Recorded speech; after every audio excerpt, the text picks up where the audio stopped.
grasa. La idea es recordar pues cuáles son los principios de los clavos flexibles, y sobre todo es un tema bastante importante que le puede servir a mis compañeros que están están en este proceso, ya los que van a graduar y los que vienen pues detrás de nosotros. Entonces los objetivos es explicar cómo funcionan los clavos flexibles y cuáles son las características que pueden llevar a la consolidación de las fracturas. Vamos a exponer la técnica quirúrgica detalladamente tal y como lo expone la literatura, y finalmente vamos a conocer a la luz de la evidencia cuáles van a ser sus indicaciones quirúrgicas y los desenlaces, teniendo en cuenta que las indicaciones quirúrgicas se han venido modificando a lo largo del tiempo, y finalmente existen varios parámetros de los cuales uno no se puede mover, pero siempre hay que tratar de individualizar al paciente, digamos que adelantándome a esta conclusión. Entonces, cuando uno empieza o va a hablar de clavos flexibles o quiere hacer alguna revisión de la literatura, es importante tener en cuenta que este concepto de clavos flexibles uno lo puede encontrar en la literatura de varias formas, y el concepto, digamos, que se ha venido modificando a lo largo del tiempo. Lo puede uno encontrar en las bases de datos como ESIM, lo que traduce pues Elastic System Intramedular Nailing, o flexible intramedular nailing como fin, o finalmente los TENS, que realmente puede ser un concepto o digamos una palabra que cuando uno lo pone en las bases de datos se puede confundir con aquellos TENS de los cuales usan los fisioterapeutas como un estímulo pues externo a la contracción muscular. Entonces debemos tener en cuenta que esto digamos que puede alterar o puede modificar en algo los resultados. Si bien vemos, exponen solamente, digamos, 48 resultados de esta forma, 441, y vemos que la primera opción nos puede exponer muchos más resultados. Entonces, los comienzos, algo breve con respecto a la historia, empezó más o menos en 1970, cuando en el Hospital Universitario de Nancy, esto queda en el norte de Francia, cuando el doctor Matisot y el doctor Ligier empezaron a desarrollar el concepto de clavos flexibles intramedulares para tratar de estudiar un poco acerca de cómo se podían estabilizar estas fracturas en los niños. Más o menos 10 años después fue que empezaron a desarrollar el primer sistema intramedular en un niño de 9 años, el cual fue atropellado por un vehículo y tenía una fractura de fémur, y después se empezó a difundir de forma notable, empezando pues a través de España y por toda esa región europea, pero con el objetivo solamente de fijar fracturas de fémur. Entonces, inicialmente más o menos usaban 3 o 4 clavos para tratar de lograr como una configuración en Torre Eiffel, y finalmente inmovilizarlos con yeso, pero a lo largo del tiempo se ha venido modificando pues la técnica, dado que ya estamos en dos clavos intramedulares, pero incluso ahora nuevamente existen trabajos en los cuales vuelven a exponer la posibilidad de usar 4 clavos intramedulares. Entonces, ¿cuál va a ser el objetivo del uso de estos clavos? Los objetivos principales van a ser recuperar rápidamente la función y retornar a la actividad física del paciente. Ojo, controlar el riesgo de infección, punto bastante importante, porque el objetivo una de las ventajas que tienen los clavos intramedulares flexibles es que vamos a hacer una mínima disección, y la técnica es, por no decir la percutánea, pues es casi percutánea, ¿listo? Y el objetivo también es minimizar el riesgo de la lesión de los núcleos de crecimiento. Entonces, para tratar de dejar de una vez listo este tema con respecto a si los clavos van a ser de titanio o acero, es una discusión que se venía dando pues a lo largo del tiempo. Obviamente empezaron con los clavos de acero debido a que era pues el material que estuvo disponible de forma inicialmente, pero ya con bastantes trabajos en la literatura hemos visto que realmente no van a tener una ventaja uno sobre el otro. A pesar que los clavos o los que son de material de titanio, como vemos, tienen un modelo de Young un poco más bajo que los que están hechos de acero, lo que les da como una posibilidad de tener una mayor flexibilidad y una mayor deformación con cargas mucho menores que el acero. La idea es que en los trabajos que ya se han venido realizando actualmente, digamos que les voy a mostrar simplemente para mencionar estos dos, me los leí pues detenidamente, y finalmente ambos van a llegar a la misma conclusión, que cuál va a ser. los resultados clínicos y las tasas de complicaciones van a ser similares en el uso de ambos clavos. ¿Qué puede ayudarnos o qué puede tomar con respecto a la conducta de elegir uno sobre el otro? Digamos que para nuestro entorno el clavo de acero va a ser mucho más económico que el clavo de titanio, pero ¿qué pasa? El clavo de titanio no tiene esas complicaciones asociadas, digamos, a las reacciones alérgicas que pueden ocasionar en los pacientes, y adicionalmente es más compatible con el uso de ayudas diagnósticas adicionales. Entonces, digamos que este tema con respecto a si el clavo de titanio o el clavo de acero, digamos que está bastante decantado ya en la literatura, y ahorita digamos que los profes nos van a contar realmente qué es lo que ya se está usando en la actualidad y qué es lo que tenemos pues disponible en nuestro entorno. Entonces, vamos a ambientar esta charla con un caso clínico. Es un paciente que me llegó a mí en un turno cuando estaba en la rotación de primer año, un niño de 12 años con un politrauma. Tenía fractura doble de antebrazo, fractura de fémur y adicionalmente fractura transversa del tercio medio de la tibia. Pareciera que tuviera pues un fragmento en mariposa. Adicionalmente tuvo un TEC. Entonces vamos a mirar cómo desenvolvemos y cómo desarrollamos el caso de este paciente. Entonces, para empezar a entender cómo funcionan los clavos intramedulares, hay que tener en cuenta cuál es cómo se deben implantar ellos en la cavidad intramedular y cómo es que van a funcionar. Entonces, ya sabemos que la idea es que se introduzcan dos clavos a lo largo del canal medular con el objetivo de que donde está el foco de fractura se obtengan la mayor concavidad entre ellos, con el objetivo de tratar de controlar esas fuerzas deformantes. ¿Qué pasa? Van a tener un modelo de doble armazón, el cual está formado por la contención de los clavos al interior del canal medular y además el hueso, es decir, su cortical medular, por decirlo así, lo que le da una estabilidad al contorno interno, que llaman el armazón interno. Y los tejidos blandos alrededor, como lo vemos en esta gráfica, que van a ser, digamos, por decir, la musculatura anterior, la musculatura posterior, la medial y la lateral, es lo que le va a ayudar finalmente al paciente a tratar de controlar esas fuerzas deformantes que van a ocurrir sobre el foco de fractura y adicionalmente a estabilizar el foco de fractura, ayudado por todo este concepto de doble armazón. Adicionalmente, vemos que lo que ocurre en un trazo de fractura es que las cargas de compresión que se van a ejercer sobre el foco de fractura van a generar una fuerza compresiva, que es esta fuerza C, que adicionalmente, ocasionadas por este trazo de fractura, sobre todo en este ejemplo, van a ocasionar una fuerza cizallante, que es la fuerza S, que finalmente va a llevar una fuerza deformante, que sería la fuerza R, lo que va a ocasionar un desplazamiento de la fractura. ¿Qué es lo que van a hacer estos clavos intramedulares, como bien están aquí dibujados en este esquema? El objetivo de ellos es redireccionar esas fuerzas deformantes con el objetivo de mantener una alineación en el eje coronal y adicionalmente controlar esas fuerzas rotacionales, como lo vamos a ver aquí. ¿Qué funciones tienen entonces? Nos van a ayudar a estabilizar los focos de fractura frente a las deformidades en flexión, como vemos aquí. Digamos que este clavo que está en la cortical de tensión me va a impedir que ocurra una fuerza deformante mucho más grave, como este mismo clavo que está en esta zona. Lo que va a hacer, llevándolo al eje coronal adicionalmente, con el objetivo que solamente existan fuerzas de compresión y de distracción.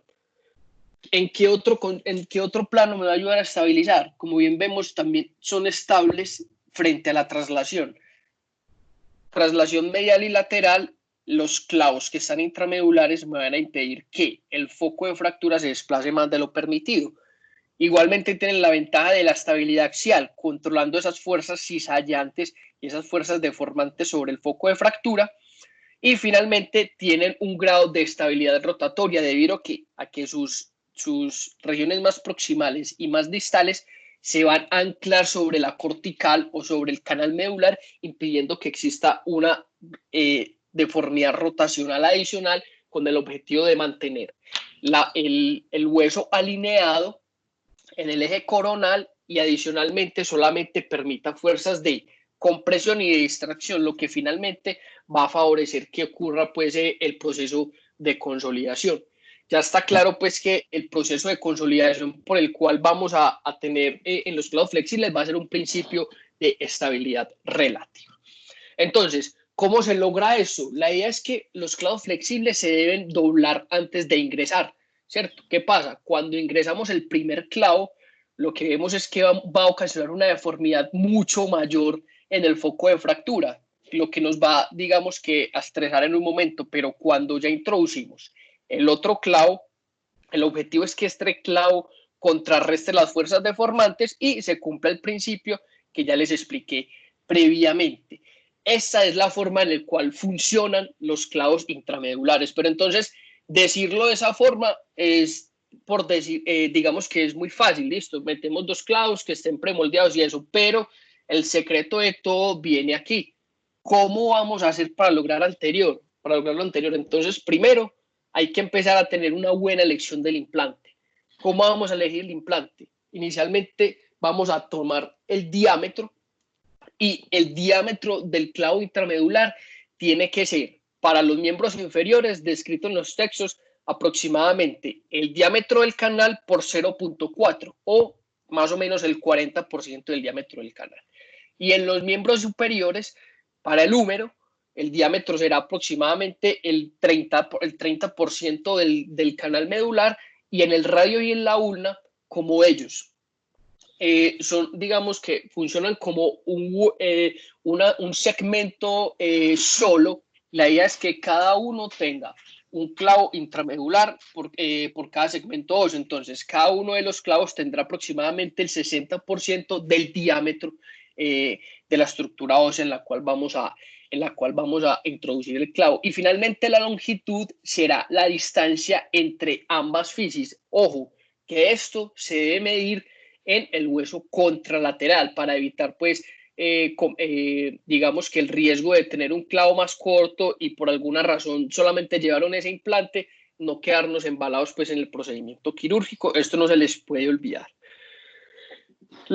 El otro punto bastante importante es el pretensado o el premoldeado. Entonces, este principio tiene que ser fundamental para tratar que los clavos flexibles cumplan esa función de doble armazón o esa función en la cual van a contrarrestar las fuerzas deformantes al interior del canal medular. Entonces, siempre se debe premoldear el clavo antes antes de ser introducido en el paciente. La idea es que se tengan unas curvas idénticas entre ambos clavos. El ingreso debe ser simétrico y adicionalmente debemos ayudarle, tratar de complementar con el buen manejo de los tejidos blandos. Ojo, que como les expliqué al principio, que cuando tenemos fracturas diaficiarias, el ángulo o la concavidad de cada uno de los clavos debe ser todo su apex sobre el foco de la fractura.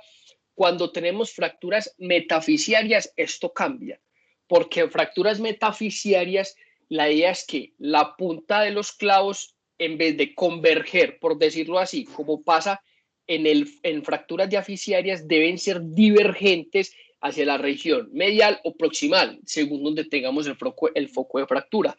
Entonces, explican que el premoldeado debe ser aproximadamente más o menos 3 veces el diámetro del canal medular para tratar de hacer esta técnica pues de premoldeado. Ahorita yo quería que los profes nos contaran cómo lo hacen ellos, porque digamos que técnicamente y como lo explican en los textos, es muy teórico, es decir, listo, doblelo, premoldéelo tres veces el diámetro del canal medular, pero digamos que a veces la precisión no es la más adecuada. Vemos entonces cómo debería hacerse cuando hacemos el premoldeado sobre este hueso o este molde.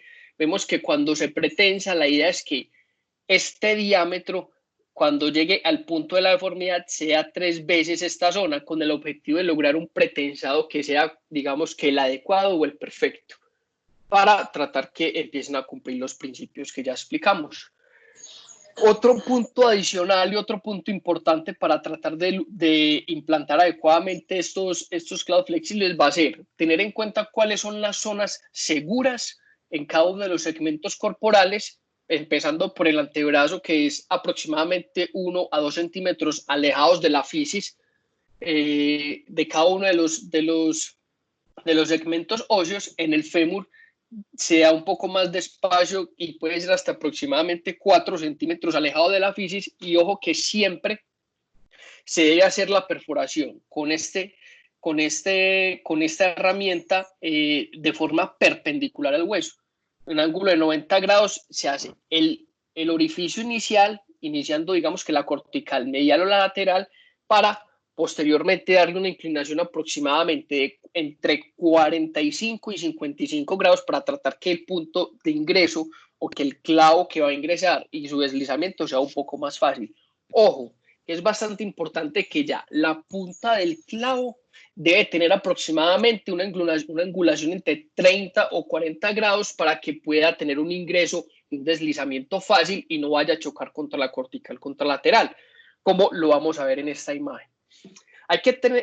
Es bastante importante que cuando vayamos a ingresar el clavo flexible, no lo vayamos a ingresar de una vez en la dirección en que se va a deslizar, porque va a ser muy difícil. La idea es que se ingrese en un ángulo perpendicular, como perforamos inicialmente la cortical, para finalmente deslizarlo, hacer un giro de aproximadamente 180 grados con esta herramienta, para que así se pueda deslizar sobre toda la cortical contralateral, para que nos quede de una forma adecuada, porque si no, ¿qué puede pasar? O chocamos contra la cortical contralateral, o digamos que va a chocar, digamos que lo tenemos tan angulado que va a chocar contra la otra cortical. Lo ideal es que tenga una angulación entre 30 y 40 grados para que pueda ingresar y deslice fácilmente, como lo vamos a ver en este video. Sí, corre. Ahí está corriendo. Entonces, para que les quede claro, mis compañeros, entonces la idea es que pasamos el primer clavo hasta el foco de fractura, es una de las formas de hacerlo, para luego introducir el segundo clavo hasta la misma altura.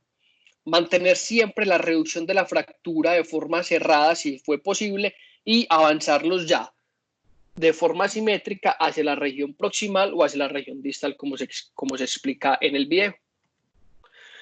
Luego de esto hay que tener en cuenta, o hay que tener muy claro el concepto de las configuraciones que pueden tener los clavos intramedulares. Los clavos intramedulares pueden ser anterógrados o retrógrados. ¿Qué quiere decir esto? De esto depende la dirección del deslizamiento del implante. Así traté pues yo de ponerlo o de explicar. Vamos a tener un clavo retrógrado cuando se implanta desde la región distal hacia la región más proximal del segmento óseo o el segmento a reducir. Y va a ser un clavo bipolar o unipolar según las corticales de ingreso. Me refiero a unipolar cuando los dos clavos se ingresan por la misma cortical, en este caso la cortical lateral, ¿cierto? O bipolares cuando vamos a tener diferentes corticales de ingreso, cortical medial y cortical lateral. Estas combinaciones pueden ser anterógrados bipolares o anterógrados unipolares, o retrógrados bipolares o retrógrados unipolares, según el segmento óseo que vayamos a operar.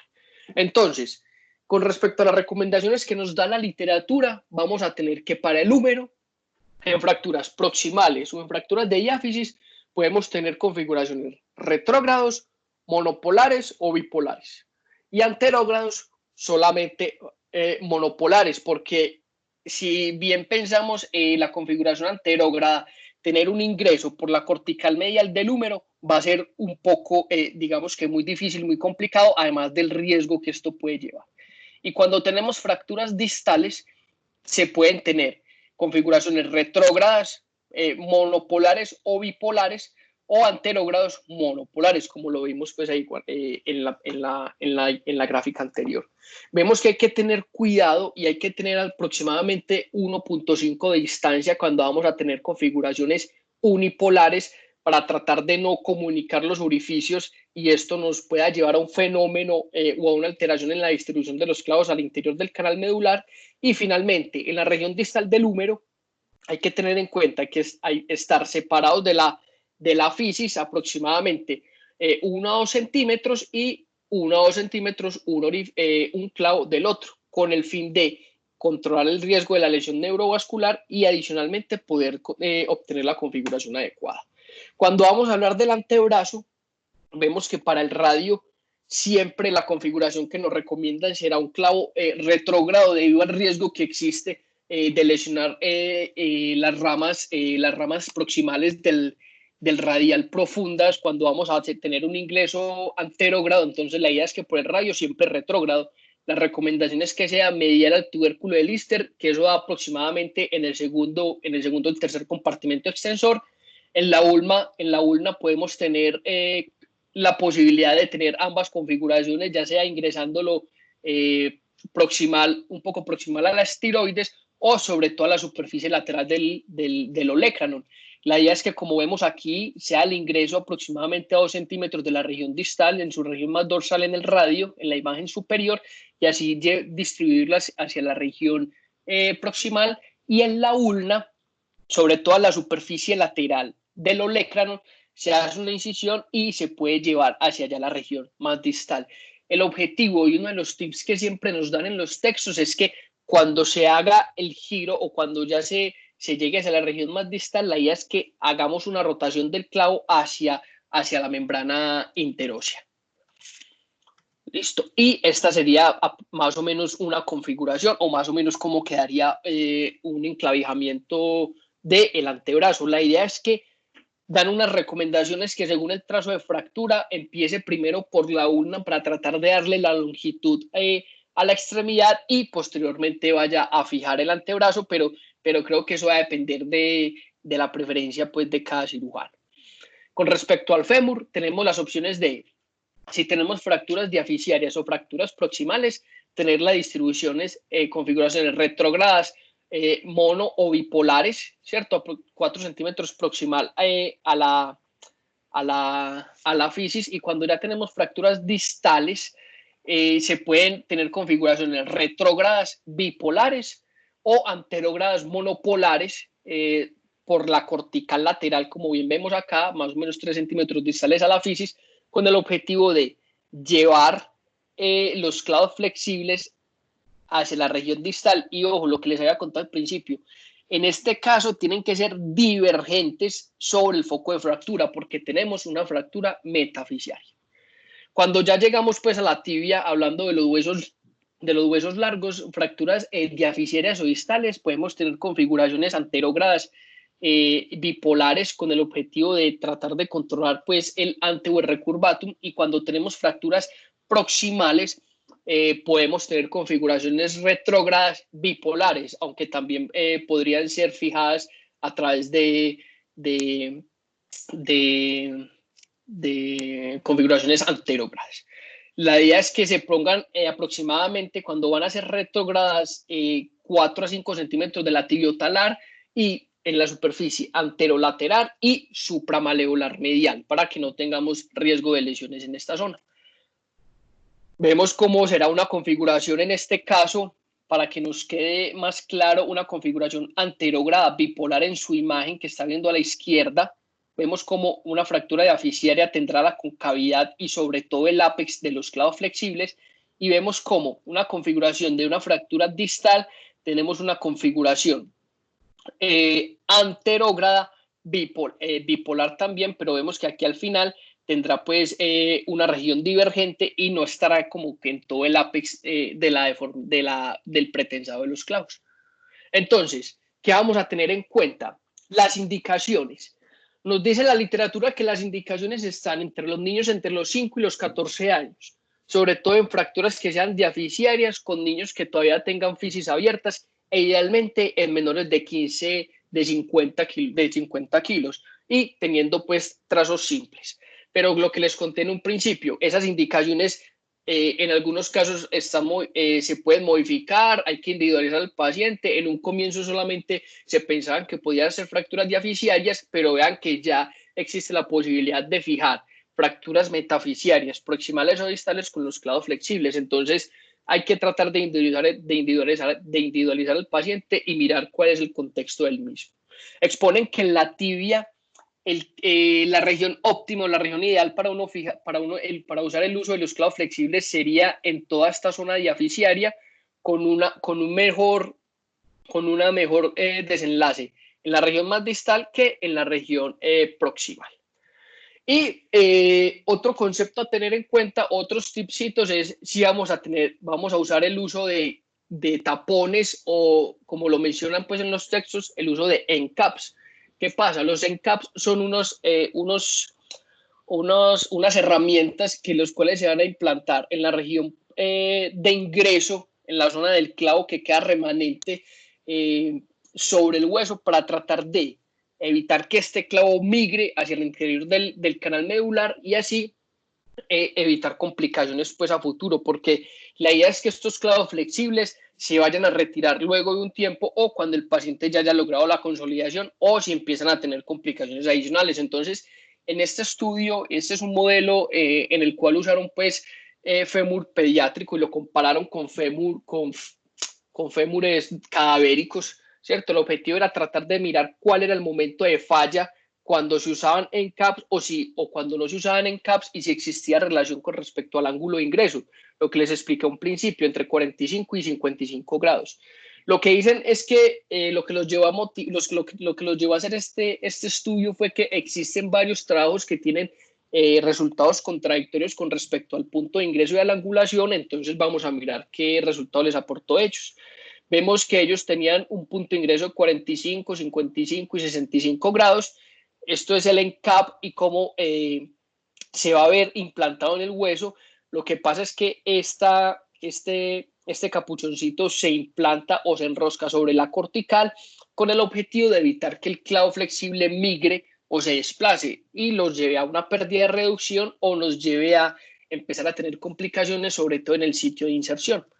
Los resultados fueron que cuando se usó pues en los fémur artificiales, hubo una fuerza de push-out o de desplazamiento de migración del clavo aproximadamente a los 200, entre los 150 y 200 newtons con respecto al punto de ingreso, obviamente sin tener una diferencia estadísticamente significativa, pero vemos que cuando lo evaluaron en los modelos cadavéricos, los pacientes que no tenían capuchón y los pacientes que sí tenían capuchón, vemos cómo la fuerza que se requirió para que el clavo se desplazara o migrara fue mucho mayor en aquellos pacientes que tenían ENCAP que con respecto a aquellos que no tenían ENCAP. Entonces, con una P que es estadísticamente significativa, entonces ellos proponen o simplemente mencionan que el uso de ENCAPs puede favorecer o puede limitar esa complicación como es la migración del clavo flexible. Otro de los puntos a tener en cuenta cuando vayamos a implantar unos clavos flexibles en un niño es tratar de evitar ese fenómeno de sacacorchos que puede ocurrir cuando se está pasando el segundo clavo. Hacemos un giro mucho mayor de lo esperado cuando se está ingresando y el clavo se va a antorchar, el segundo clavo se va a antorchar sobre el primero, lo que va a ocasionar que empiece a tener una disminución de esa tensión efectiva sobre las corticales o sobre las corticales óseas, lo que va a llevar a que actúe como un solo clavo, disminuyendo ese control axial que puede tener el ingreso o el anclaje entre las corticales. Entonces, siempre que tengamos o que sospechemos este fenómeno, hay que sacar los implantes, volver a hacer la reducción y reubicarlos de una forma adecuada para tratar de tener estas complicaciones. Y para mencionar pues las complicaciones que podemos tener, están entre estas las puntas prominentes, la discrepancia de longitud o las fracturas de las corticales contralaterales. La tasa de complicaciones puede variar entre un 10 a un 40%, pero estas son como las que más se pueden presentar. En otros casos se pueden presentar retardos en la consolidación, no unión, pero digamos que las más comunes que se pueden presentar son estas. Y con respecto al concepto del retiro del implante, la idea es que cuando se tienen fracturas metafisiarias se debe retirar el implante aproximadamente al tercer mes. En general, el retiro del implante en cualquiera de los segmentos puede ser un promedio de entre 4 y 6 meses, y mencionan en los trabajos que el que más tiempo debe durar al interior del hueso sería pues en las fracturas de antebrazo. Hay que tener en cuenta que, pues, a pesar que no es el objetivo de la charla, la idea es que los pacientes que tengan fracturas o que se les haga una osteosíntesis en miembro superior deben tener protección, al menos con un cabestrillo, durante un par de semanas, como lo mencionan pues en los textos. Y cuando se tienen fracturas de fémur, la idea es que el paciente no empiece a hacer apoyo protegido a las 2 semanas. No se recomienda dar apoyo libre de forma temprana para tratar que el clavo, o darle tiempo al hueso que empiece a consolidar. Lo mismo para las fracturas de tibia, que incluso para las fracturas de tibia recomiendan que los pacientes se deban inmovilizar debido a que no tienen ese componente de la armazón externa, lo que les mencioné al principio, ya que no tenemos casi protección de tejidos blandos y músculos, sobre todo en la región medial y lateral de la tibia.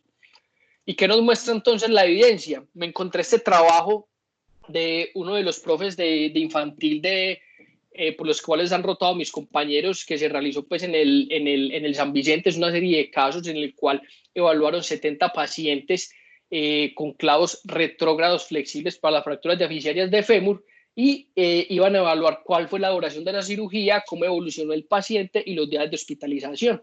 Ellos, lo que les mencionaba, daban movilidad articular inmediata, pero el apoyo protegido con muletas solamente a las 3 semanas.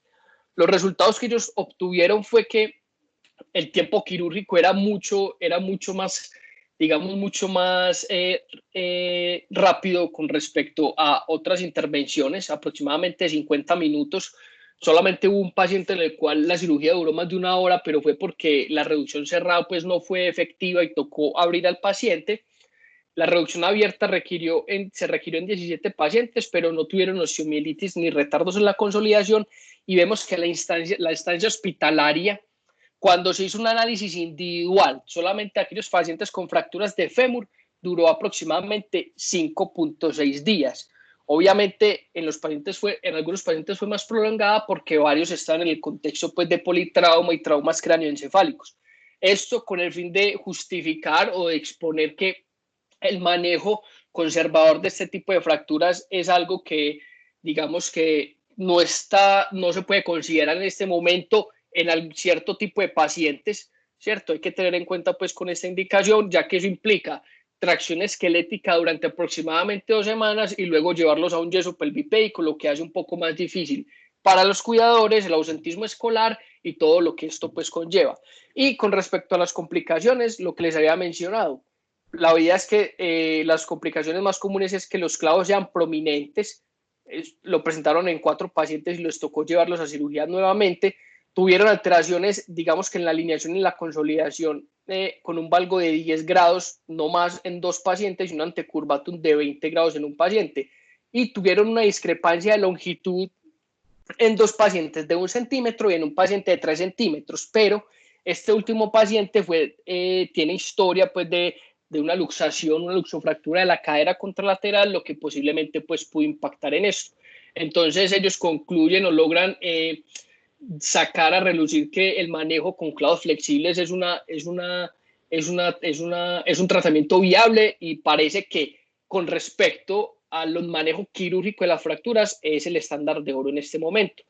Y vemos ya este otro estudio en el cual hicieron la osteosíntesis de antebrazo en un seguimiento prospectivo a 50 pacientes, todos con fracturas dobles de antebrazo. El objetivo era evaluar en los desenlaces clínicos entre las 2 y las 24 semanas, con una escala pues que ellos tienen de Price, en la cual miran cómo es su comportamiento pues con respecto a los síntomas, una parte subjetiva y una parte objetiva con respecto pues a la rotación del antebrazo, a la pronosupinación. Vemos que estas son las características de los pacientes, no tenían pues como unas diferencias entre ellos, y los resultados que ellos exponen es que luego de 6 meses los pacientes no tuvieron dolor, solamente 4 pacientes tuvieron una disminución en la pronosupinación en un arco que variaba entre 15 a 30 grados, y la consolidación se logró en la mayoría entre las 9.2 semanas.